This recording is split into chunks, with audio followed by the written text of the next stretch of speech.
నా పేరు మరి శ్రీనివాసరావు అండి. 2004 నుంచి కూడా కీలకంగా ఎన్నికల్లో పాల్గొంటూ వస్తూ ఉన్నాము. కాంగ్రెస్ పార్టీకి సర్వీస్ చేసుకుంటూ పార్టీ కార్యకర్తలను కాపాడుకుంటూ వస్తున్నాము. గవర్నమెంట్ వచ్చిన 2004లో కాంగ్రెస్ గవర్నమెంట్ వచ్చిన తర్వాత పార్టీ ద్వారా సంక్రమించిన ఆదర్శ రైతులలో భాగంగా 2014 వరకు ఆదర్శ రైతుగా ఉన్నాను. ఆ తర్వాత బూత్ కోఆర్డినేటర్గా కొన్ని విలేజ్లు కేటాయిస్తే పట్టి విక్రమార్క గారు ఆ విలేజ్లో కూడా వర్క్ చేయడం జరిగింది. ఆ తర్వాత 2019లో జరిగిన గ్రామ పంచాయతీ ఎన్నికల్లో వార్డు మెంబర్గా ఎన్నికైనాను. ఆ గ్రామ పంచాయతీ పీరియడ్ వరకు వార్డు మెంబర్గా ఉన్నాను. 2019 గ్రామ పంచాయతీ ఎన్నికల్లో వార్డు మెంబర్గా ఎన్నికైనాను. ఎన్నికైన దగ్గర నుంచి కూడా గ్రామ పంచాయతీ వేరే పార్టీ వాళ్ళ పరిధిలో ఉన్నా కూడా కాంగ్రెస్ కార్యకర్తలను కాపాడుకుంటూ వాళ్ళ వెన్నంటే వండుకుంటూ బట్టి విక్రమార్క వారి కన్సర్న్లో నడుచుకుంటూ వారి ఆధీనంలో వారు చేసే కొన్ని కార్యక్రమాల్లో పాల్గొంటూ వారు పేద కార్యకర్తలకు కానీ పేదలకు కానీ చాలా దగ్గరగా ఉండే మనిషి. ఏదైనా చేయాలనుకున్నా నిర్భయంగా నిరాడంబరంగా చేయగల వ్యక్తి. దేన్ని పక్కన పెట్టే మనిషి కాదు. అలాంటి మనిషి మధ్యలో మేము వండుకుంటూ పనిచేయడం కూడా మాకు గర్వకారణంగా అనిపిస్తుంది. ప్లస్ ఇంకోటి 2023 ఎన్నికల్లో కూడా మేము కీలకంగా పాల్గొని ఆయన గెలుపు కోసం కృషి చేసినాము. సార్, ఇప్పుడు మరి ఆయన గెలిచి ఉప ముఖ్యమంత్రి అయ్యి 1.5 సంవత్సరం అవుతుంది. ఈ 1.5 సంవత్సరంలో ఎలాంటి అభివృద్ధి కార్యక్రమాలు చేస్తున్నారు ఇక్కడ? ఉప ముఖ్యమంత్రిగా కావడం మాకు చాలా గర్వకారణంగా ఉంది. దాంతోపాటు ఎక్కడో ఉన్న మారుమూల పొలాల గుండా వెళ్ళే దారుల్లో కానీ కొన్ని మారుమూల విలేజ్లను కలిపే రోడ్లు కానీ బీటీ రోడ్లు చేయడం కానీ ఎస్సీ సబ్ ప్లాన్లో సీసీ రోడ్లు కానీ ఇంకా గవర్నమెంట్ ద్వారా కొన్ని సంక్షేమ పథకాలు ఉన్న ఆ సంక్షేమ పథకాలు కూడా కానీ సద్వినియంగా అందరికీ అందేలాగా కృషి చేసే దాంట్లో సార్తో పాటు మేము కూడా కలిసి ఆ సంక్షేమ పథకాలు కూడా అందరికీ అందేలాగా చూసుకుంటూ ముందుకెళ్తూ ఉన్నాము. సార్ ఇంకో ఎంత చేయాలని దృక్పథంతో ఉన్నారు. ప్లస్ ఇంకోటి మాకు ఎప్పుడూ 2014లో డైరీ ఫాము శంకుస్థాపన చేయడం జరిగింది. అటు డైరీ ఫామ్ కూడా గెలిచి గవర్నమెంట్ వచ్చిన మరుక్షణమే దాని రూపకల్పనకి తీసుకున్నారు. ఆ ప్రక్రియ కూడా జరుగుతుంది. అది మా బోనకల్ కేంద్రంలో జరగడం మాకు గర్వకారణంగా ఉంది. అది మళ్ళీ యంగ్ ఇండియన్ స్కూల్ కూడా మా మండలంలో జరగటం, ప్లస్ సారు మాకు మా మండల హెడ్ క్వార్టర్లో Kasturba school, social welfare hostel, BC welfare గురుకుల పాఠశాల ఎన్నో కార్యక్రమాలు చేసి మాకు చాలా అండగా వండుకుంటూ మండల ప్రజలకి చాలా కార్యక్రమాలు చేసినారు. అందువల్లనే ఆయన మాకు 4 పర్యాయాలు కూడా ఎదురులేని మనిషిగా ఉండిపోయినారు. ఇప్పటికీ ఇంకా ఆయన మా వాదం కూడా ఆయన వాదమే ఉంటుంది. 100% పట్టు వదలని విక్రమార్కుడని రాష్ట్రంలోనే పేరుంది. మా మండలాల్లో కూడా ఇంకా ఆయన్ని అభిమానించే వాళ్ళు చెప్పడానికి అవదలేని మనుషులు ఉన్నారు. ఇంకా ఆయన గురించి మేము చెప్పేది ఇంకా చాలా తక్కువైనా మేము అనుకుంటాము. ఇంకా ఆయన ఎలా చేస్తారో ఏంటో చెప్పడానికే వీలుండదు. ఇంకా మా 5 మండలాల్లో కూడా ఆయనకు తెలియని విషయం అంటూ ఉండదు. అన్నీ ఏం చేయాలో బాగా తెలిసిన మనిషి. మాకు అన్నీ నెరవేరుతాయని దృక్పథంతోనే ముందుకెళ్తూ కార్యకర్తలకి సంక్షేమ పథకాలు అందేలాగా చూసుకుంటూ ఈ రుణమాఫీ కానీ సన్నబియ్యం పథకాలు కానీ ఉచిత బస్సు కానీ కొత్త రేషన్ కార్డ్స్ కానీ ఇవన్నీ చెప్పుకుంటూ ముందుకెళ్తూ బట్టి విక్రమార్క గారు చేసే కార్యక్రమాలన్నీ చెప్పుకుంటూ ముందుకెళ్తూ ఉన్నామని మీకు తెలియపరుస్తున్నాం. సార్, ఇప్పుడు మరి ఈ మధ్యనే బీఆర్ఎస్ రజతోత్సవ సభలో కేసీఆర్ గారు కాంగ్రెస్ పార్టీ పాలనలో విఫలమైపోయింది, పాలించడం చేత కాలేదు, ప్రజలు అల్లాడుతూ ఉన్నారు, సమస్యలలో కొట్టుకుపోతున్నారని చెప్పేసి అన్నట్టు విమర్శించడం జరిగింది. మరి దీని మీద మీ కామెంట్? సార్, ఏమిటంటే సామాన్య ప్రజలకి ఇప్పుడు సంవత్సరాల గవర్నమెంట్లో ఏం చేయలేదనే వాదం కంటే కూడా సామాన్య ప్రజలు ఇప్పుడే బాగున్నారనే దానికి మేము నిదర్శనంగా చెప్పగలం. సామాన్య ప్రజలు ఉచిత బస్సు ప్రయాణంలో కానీ, జీరో బిల్లు ఉచిత కరెంటులో కానీ, సన్నబియ్యంలో కానీ, రుణమాఫీలో కానీ ఎన్నో సంక్షేమ పథకాలు సామాన్యులకు చేరినాయండి.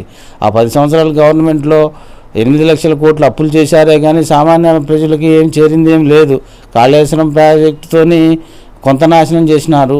ఇంకా అంతు పంతు లేని రైతు బంధుతోని ఎవరికి ఎంత పోయినాయో కూడా ఎకరం 2 ఎకరాల రైతులకి వస్తుందనే వాదమే కానీ ఎవరు ఎన్ని కోట్లు ఎడిపోయినాయో కూడా తెలియని వాదంలోకి వెళ్ళిపోయింది. ఇంకొకటి, అసలు సంవత్సరంలో ఇచ్చే వృద్ధాప్య పెన్షన్లు, వితంతు పెన్షన్లు కూడా 1 నెల 2 నెలలు బ్రేక్ చేసి 1 నెల 2 నెలలు కూడా ఇయ్యని పరిస్థితుల్లోకి వెళ్ళిపోయిన గవర్నమెంట్ని కుదుటపరిచి మళ్ళీ ఒక ఘాట్లో పెట్టి అన్ని సంక్షేమ పథకాలు పేద ప్రజలకు అందేలాగా కృషి చేసుకుంటూ ముందుకెళ్తున్న దానిలో ఓరవలేక రేవంత్ రెడ్డి గారి మీద అంతమే కానీ ఇప్పుడున్న ఇందిరమ్మ ఇళ్లలో కానీ, రాజీవ్ వికాస్ పథకంలో కానీ ఎంతో ఉత్తేజంగా ఉన్నారు.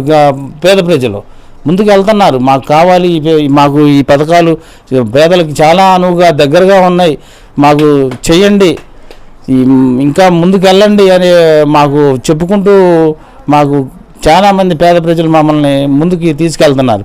వారు మాట్లాడే వాదం సరైనది కాదు. ఆ తెలంగాణ సోనియా గాంధీ గారు రాష్ట్రాన్ని తాకట్టు పెట్టి 2 రాష్ట్రాలుగా విడగొట్టి ఆంధ్రప్రదేశ్ రాష్ట్రంలో కూడా కాంగ్రెస్ పార్టీని కోల్పోతున్నా కూడా లెక్క చేయకుండా తెలంగాణ ఇచ్చి ఆమెకు రుణపడి ఉన్నామనే వాదాన్ని వదిలిపెట్టి వీళ్ళు రాష్ట్రాన్ని దోచుకున్నారు. ఎప్పుడు రాజీనామాలు అనేవారు. ఇప్పుడు కేసీఆర్ గారు కొడుకు, అల్లుడు వీళ్ళు రాజీనామాలు చేసి ఇప్పుడు గెలవమనండి ఏమాత్రం గెలుస్తారో అనేదానికి మేము కట్టుబడి ఉంటాం. అందులో ఎటువంటి సమస్య లేదు. హలో, చెప్పండి. ఇప్పుడు మీరు గద్వేల్, సిరిసిల్ల, సిద్దిపేటలో గెలిచి తీరండి. మీరు గెలిచి తీరిన తర్వాత అసలు ఎవరు వాదం ఏంటో, ఎవరు చేశారో, ఎవరు పని చేయలేదో, మా సంవత్సరంన్నరలో కాంగ్రెస్ పార్టీ ఏం చేసిందనేది నిదర్శనంగా నిలవచ్చు. ఫస్ట్ మీరు రాజీనామాలు చేసి మీ గెలుపు చూడండి. అసలు మీరు గెలవడానికి ప్రజలే సహకరించారనే వాదన ఉంది.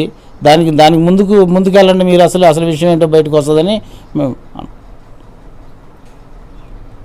మీరు రాష్ట్రంలో చేసిన అప్పులకి బట్టి విక్రమార్క గారు, రేవంత్ రెడ్డి గారు జత కలిసి ఎంతో శ్రమ కూడి కనీసం నిద్ర కూడా సరైన సమయం కూడా కేటాయించకుండా కష్టపడి చేసుకుంటూ రాష్ట్రాన్ని ఒక ఘాట్లోకి తీసుకురావాలి.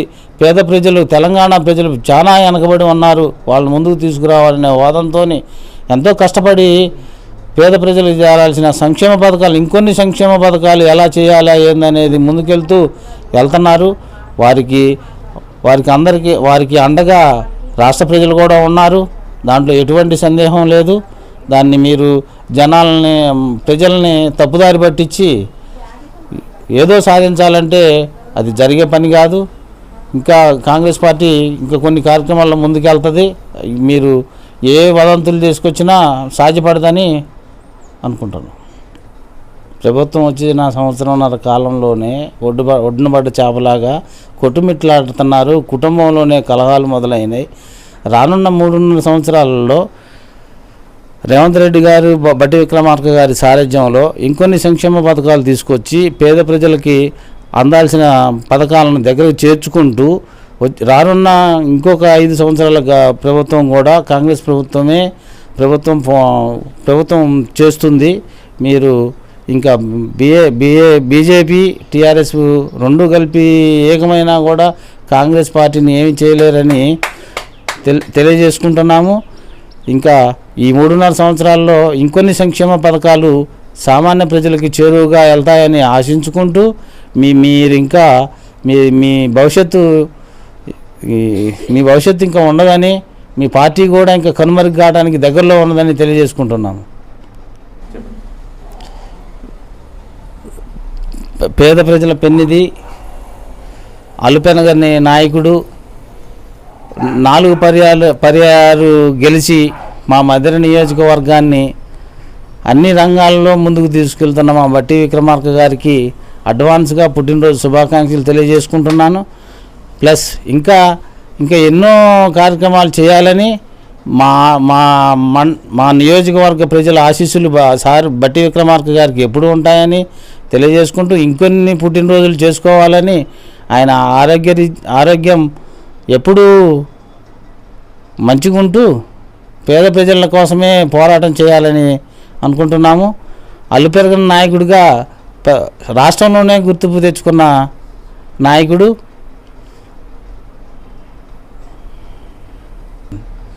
ఇట్లాంటి పుట్టినరోజులు మరిన్ని జరుపుకుంటూ పేద ప్రజల కోసం అల్లుపెరగని నాయకునిగా ఇంకొన్ని పర్యాయాలు మదర్కే ఉండాలని తెలియజేసుకుంటూ మా మదర్ని ఇంకా కొన్ని సంవత్సరాలుగా బట్టి విక్రమార్క గారు కన్సల్లోనే ఉంటుందని తెలియజేసుకుంటున్నాం.